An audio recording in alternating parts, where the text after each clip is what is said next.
Sausage. Hello, everyone. This is Attack the Backlog, the podcast where I, Marcus Nez, tries to make a dent in their backlog one game at a time. This episode is all about South of Midnight, a spellbinding third-person action-adventure game set in the American Deep South from Compulsion Games, creators of Contrast and We Happy Few. As Hazel, you will explore the mythos and encounter creatures of Southern folklore in a macabre and fantastical world. When disaster strikes her hometown, Hazel is called to become a weaver, a magical mender of broken bonds and spirits. Imbued with these new abilities, Hazel will confront and subdue dangerous creatures, untangle the webs of her own family shared past, and, if she's lucky, find her way to a place that feels like home. So, that was from the Steam description. I didn't just make all of that up myself. But for those who don't remember what South of Midnight is, it is that I get you wouldn't call it an exclusive now, but that Microsoft Xbox first party game that had a very distinct stop motiony animated on twos type of look to it that looked very nice, but whether or not it would be a good game was up in the air because Compulsion Games' history is that of averageness. Contrast was solid, and We Happy Few was not what I think any of us hoped or expected it to be. A lot of us went into that thinking this is going to be another Bioshocky like game, and it ended up being more of a survival game, oddly enough. But one thing is very certain when it comes to Compulsion Games, they have a distinct look to their games. They have very strong art direction. And that is true with South of Midnight. When you look at a Compulsion Games game, especially looking at their characters, you can tell that is one of their games. The art in South of Midnight is great. I think some of the characters look a little weird. Depending on the character, they can look more chiseled and refined, while some look like they have been put together by slops of clay that have just been thrown at their face, and it's all gargled and nasty-ish looking, like clay face melting partially. But overall, the game looks really, really good. Sadly, the visuals are where the good starts and stops for South of Midnight, because the rest of the game is various degrees of average, dull, bore. It is a very, very, very average game. From the combat to the story to the music, there are good elements to some of them, but overall, it was a very, very boring, very repetitive game. The story is fine. It's basically you as Hazel, this young woman, trying to rescue your mother. A hurricane has swept in and it has swept your mother and your home. They called mobile homes when they don't have the mobile aspect to them. It's basically like a mobile home, one of those types of a trailer home, I think, type of building. Is swept away down the river with your mom still in it. And so you were going on this adventure to try and rescue her because she's your mother and you love her. And over the course of it, very early on, you realize that you have this weaver ability in you, and you gain more abilities as you progress. You only have a singular weapon, which are these like spirit hook things that you dual wield, but you eventually get platforming abilities like a double jump and a glide, a dash, so on and so forth. And you go on this venture in the deep south, fighting off against various folklore creatures and a handful of bosses that are related to these stories that you discover along the way. And that's all there is to the story. It's well acted, well voiced. I think the voice work is very, very good. And the story itself is fine. Where it loses a lot of points for me is in the music. The music is the music is half good, half bad. The music, specifically the music, is solid. The lyrics are awful. The lyrics are so on the nose. I'm going to put in a clip of just music right here. He was my brother, Benji his name. He saw things different. He was my shame. Sorry to be moving you around I like said this. goodbye. I said farewell. I took my hammer, my ticket to hell.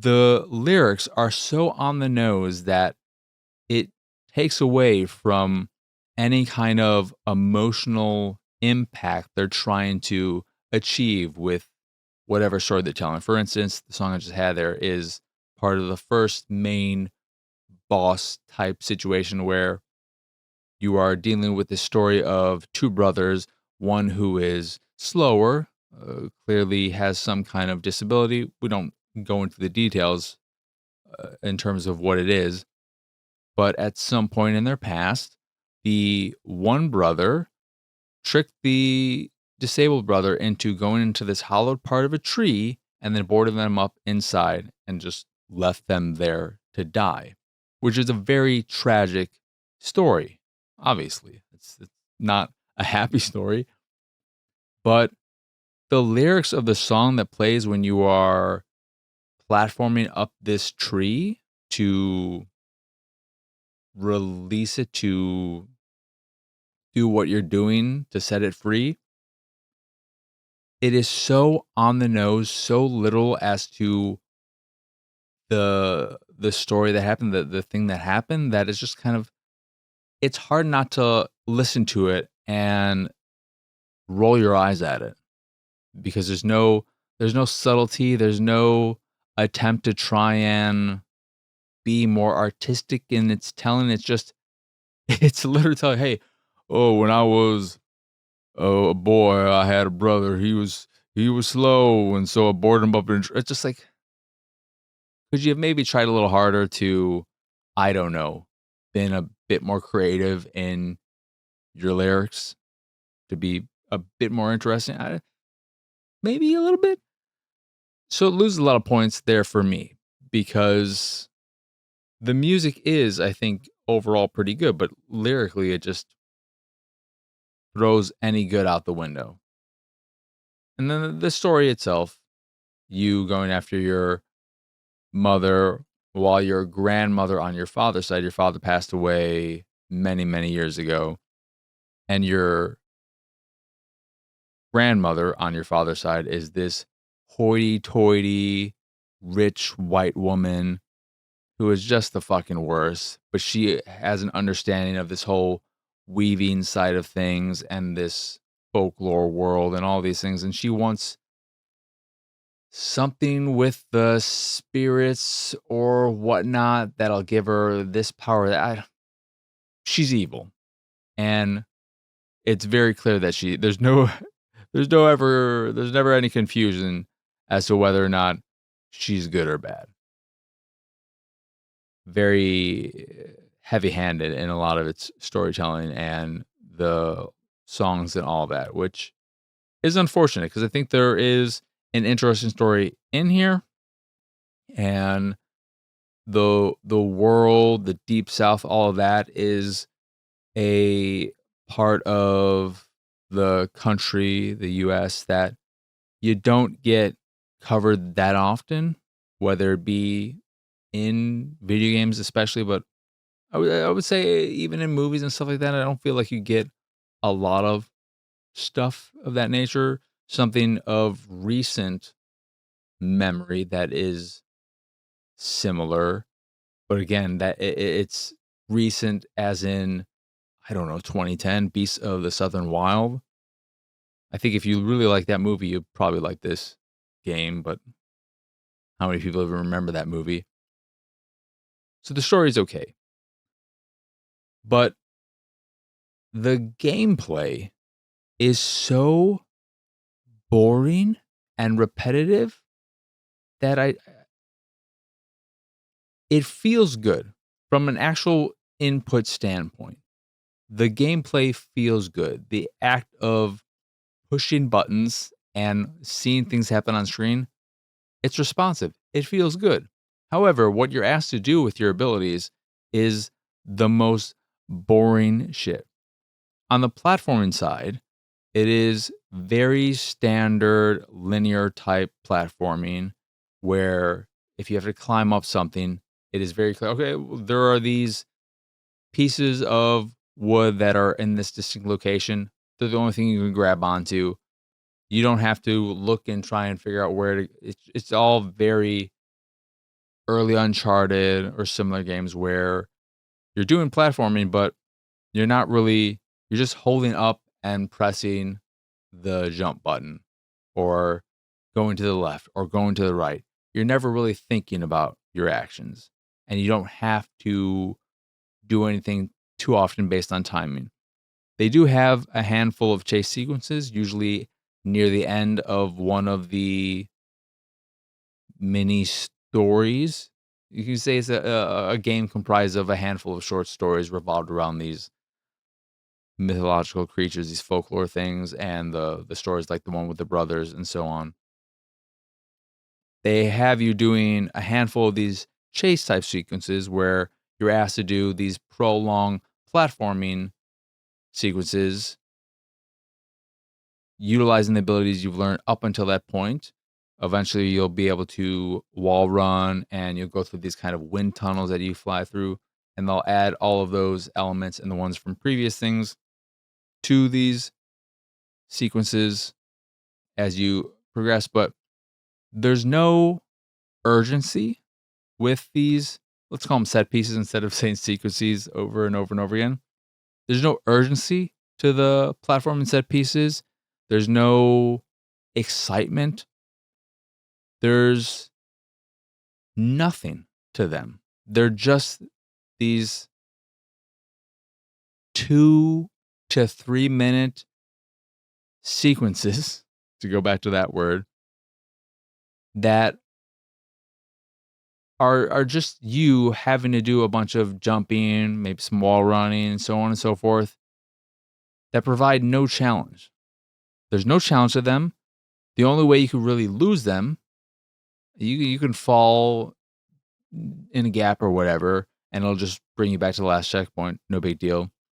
But if you stand there, eventually, after a decent amount of time, I think the screen will just envelop in complete darkness. But there's nothing actually chasing you. The music picks up as if it's supposed to be exciting, but there's no great visual fidelity happening. When I was playing it, I compared it often to the Star Wars Jedi games, which I've recently played, where you have these moments where you have to escape a facility or something of that nature.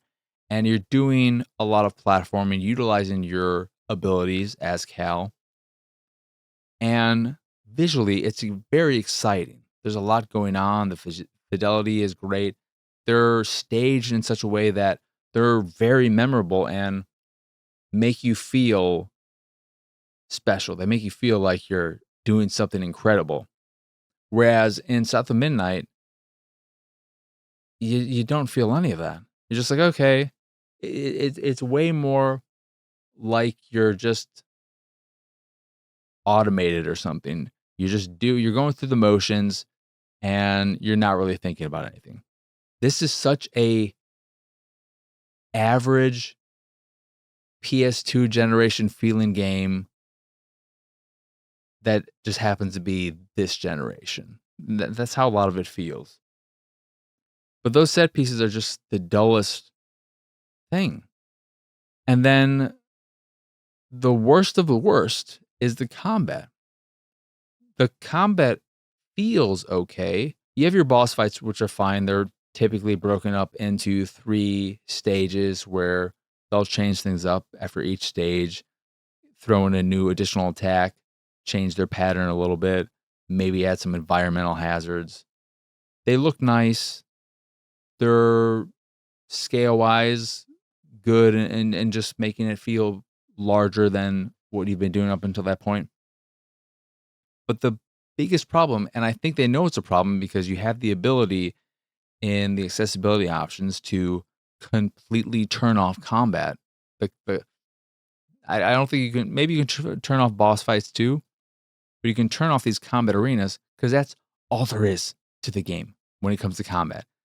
If you remember the first trailer where they showed combat, where you enter this designated space that is surrounded by this kind of dark energy that is tainting the world. When you enter this designated space, it'll close off behind you so that you can't leave. And then an enemy or 2 will spawn in. You'll take them down.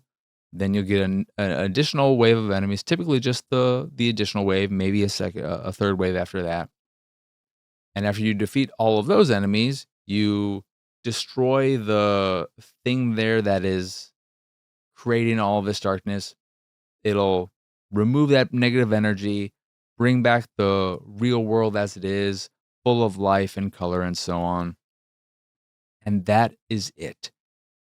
That is literally it. If there are any other kind of combat bits in the game, I don't remember them. It was just, hey, look, there's a dark area there that is surrounded by this darkness stuff. Go in there, get closed off, take on the waves, destroy the thing. Case, you just do that for the 12 hours that the game lasts, over and over and over and over and over and over and over and over and over again, to the point of monotony. And it just sucks that you have this game with really strong art direction set in a world, in a part of the world, in a part of the US you don't often get stories told in, with a decent story that is so boring to play. And I feel like this has been Compulsion Games' problem through its existence so far. Because Contrast has a very distinct look to it, but I don't remember that game playing I don't remember the gameplay of that being all that interesting. We Happy Few, strong art direction, but the actual gameplay is like, yeah, this is what this is. So I look at their games now with South of Midnight as well, and I think I wish you had someone or multiple people on the team who were as unique, or I wish they were just as creative with their gameplay as they are with other elements of the game. That's not the case with South of Midnight. Is it a bad game? No. But I don't know if I would even say, to me, South of Midnight is the epitome of a 5 out of 10. It's neither good nor bad. It is just fine, average, middle of the road. Maybe you can get some enjoyment out of it, but I would not go out of my way to play it, sadly. Yeah. Disappointing game for me. I did play it too in its default stop motion-y animated on 2's mode. You can, I believe, turn that off if you find it a little uncomfortable. I also played the Spider-Man games with the Spider-Verse ability / suit, so I like that look. Doesn't bother me, doesn't give me any kind of motion sickness, which potentially maybe it could give you. You can turn that off as well. So it is nice that the game at least has these accessibility options if the look of it is a bit jarring for you, or if you are so dulled by the combat that you want to completely remove that aspect of the game and want to experience the story. So it's nice that it has that. I'm always appreciative of accessibility options. But even if you remove that, I still think it is a rather underwhelming experience. And for me, I look at that and I think, well, this is part of the game proper. It would be nice if it was actually good. But yeah, that is South of Midnight, and that will do it for this here episode of Attack the Backlog. Once again, I am Marcus Nez. Y'all can find me pretty much everywhere at PX Sausage. If you enjoy this here show or any of the stuff I do and what have you, you can support me and my nonsense over at patreon.com/PXS. There you can get access to a sausage dump, which is where I talk about this, that, and whatever, as well as a private Discord channel and some fancy Discord roles. Or you could just support me to support me if that is your fancy. That is, again, patreon.com/PXS. In addition to Patreon, you can find links to the site, the YouTube, the Discord, and so much more over at pxsausage.com. That is the letter P, the letter X, sausage.com.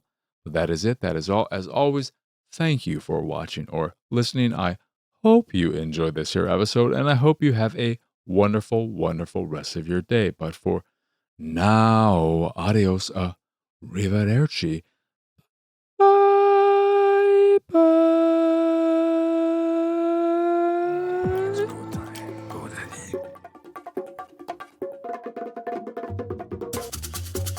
It's go time.